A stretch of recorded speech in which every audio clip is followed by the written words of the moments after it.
విధి ఆడిన ఆటలో దూరమైన ఈ అక్కా చెల్లెళ్లను కాలం మళ్ళీ ఎప్పుడు కలుపుతుంది? జానకి పరిణయం మీ ఈటీవీలో.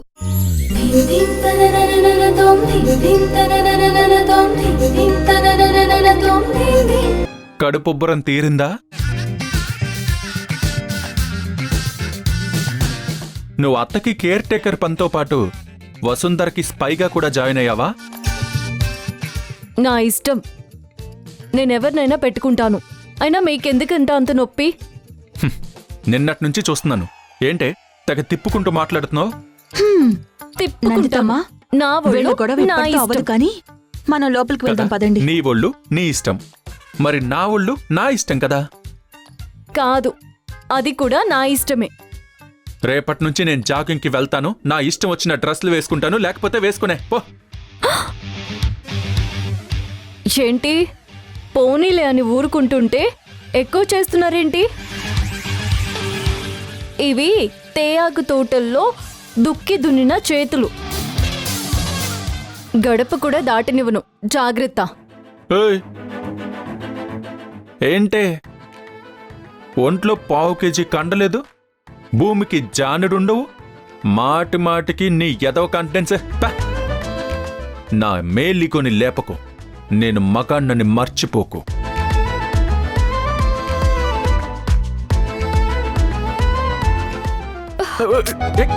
అరే ఇటు ఇవ్వను. అరే వసుంధరా నిన్నే. అరే ఇవ్వు.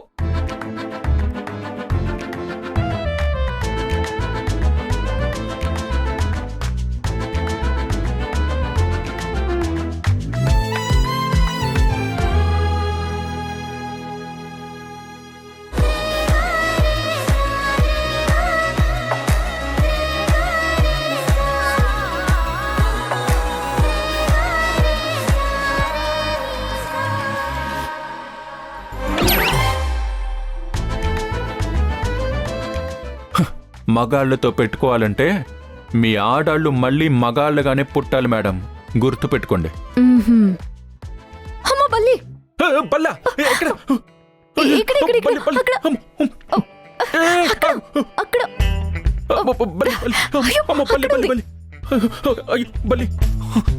ఎక్కడ? బల్లి అది కూడా సార్ అక్కడ. పంపించి ఎలా పంపను సార్? మీరు నా చీర కొంగు వదిలితే లేని బల్లిని పంపుతాను. లేని బల్లా? ఎంత మగాడైనా ఈ చీర కొంగు చాటున ఉంచుకోగల నేర్పున్న వాళ్ళం సార్. మాతో ఛాలెంజెస్ చెయ్యకండి. ఎంతవారు గాని వేదాంతులైన గాని వాళ్ళు చూపు సోకగానే తేలిపోదురే కైపులో కైపులో కైపులో కైపులో కైపులో. పదండి సార్, ఆఫీస్కి టైం అవుతోంది. నన్ను కూడా డ్రాప్ చేతురు గాని. దీనికి మధ్య పాటలు ఆటలు తిప్పుళ్ళు బాగా ఎక్కువైపోతున్నాయి. ఇది ఏం ప్లాన్ చేస్తుందో అర్థం అవ్వట్లేదు. బుర్ర మాత్రం వేడెక్కిపోతుంది. బాబు ధ్రువ సార్ రండి. వస్తున్నాను.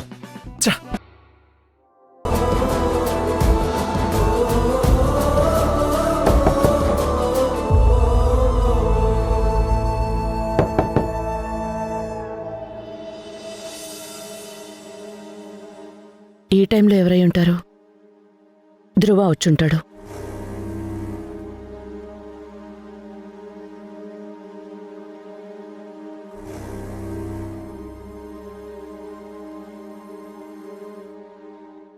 అత్తమ్మా, నువ్వేంటే ఈ టైంలో? లోపలికి రావచ్చా? రా.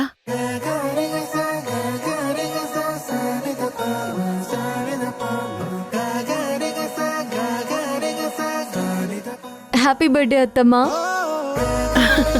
థ్యాంక్ యూ అమ్మా. నాకు విషెస్ చెప్పడానికి ఈ టైం దాకా మెలకు ఉన్నావా? మరి ఇది పెద్ద పండుగ కదా, నిద్రలా పడుతుంది అత్తమ్మా. అత్తమ్మా, ఇవాళ ఈ కేకు నేనే తయారు చేశాను. నువ్వు చేసావా? మ్మ్. అత్తమ్మా, మీ కళ్ళల్లో ఈ ఆనందం చూడ్డానికే ఎంత కష్టపడ్డాను. మొత్తానికి నాకు కావలసిన ఎక్స్ప్రెషన్ వచ్చేసింది.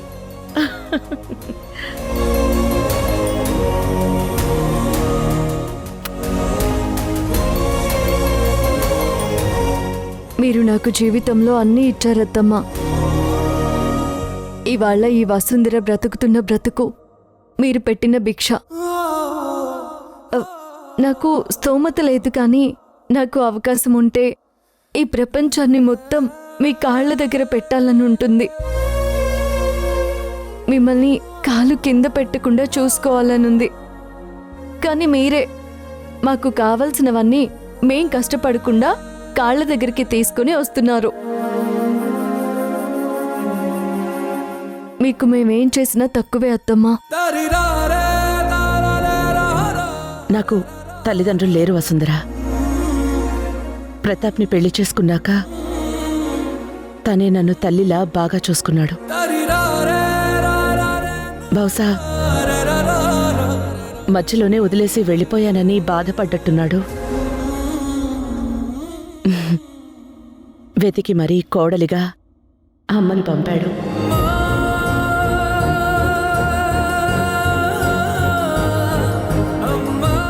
అత్తమ్మా, ప్రతాప్ సార్ అంటే మీకు చాలా ఇష్టం కదా? సహారేంటే మావయ్య అను. ఆయన లేరని నేనెప్పుడూ ఫీల్ అవ్వలేదు వసుంధర. అన్ని జ్ఞాపకాలిచ్చారు. ఆయనతో ప్రతిరోజు ఒక గొప్ప అనుభవం ఉంది. ఏదైనా అనుకుంటే చాలు చేసేదాకా నిద్రపోయేవారు కాదు. అలా అని అల్లరి కూడా ఎక్కువే. వాళ్ళ పిన్ని బాబాయ్ వస్తే చిన్న పిల్లాడైపోయేవారు. ఇల్లంతా అల్లరి చేస్తూ తిరిగేవారు. అత్తమ్మా, మీది మామయ్యది లవ్ మ్యారేజా? తన్నెక్కడో పెళ్లిలో చూశారంట. నేను నచ్చానంట. మీరు నచ్చకుండా ఉంటారా? మీ మావయ్య కూడా చాలా హ్యాండ్సమ్, చాలా అందంగా ఉండేవారు. అత్తమ్మా, మీ ఇద్దరి మధ్య ఎప్పుడు గొడవలు వచ్చేవి కావా? కూర్చో చెప్తాను.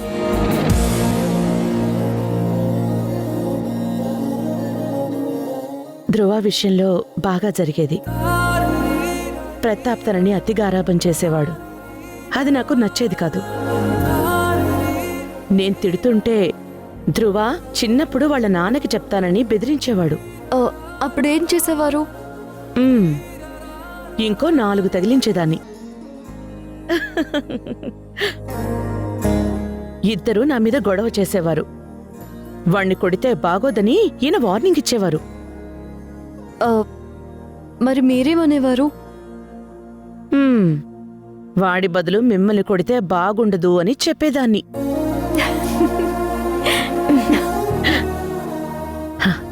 కానీ తను ఎంత బిజీగా ఉన్నా నా పుట్టినరోజు, పెళ్లి రోజు, ఆఖరికి ధ్రువ స్కూల్లో పేరెంట్ టీచర్ మీటింగ్ కూడా మిస్ అయ్యేవాడు కాదు.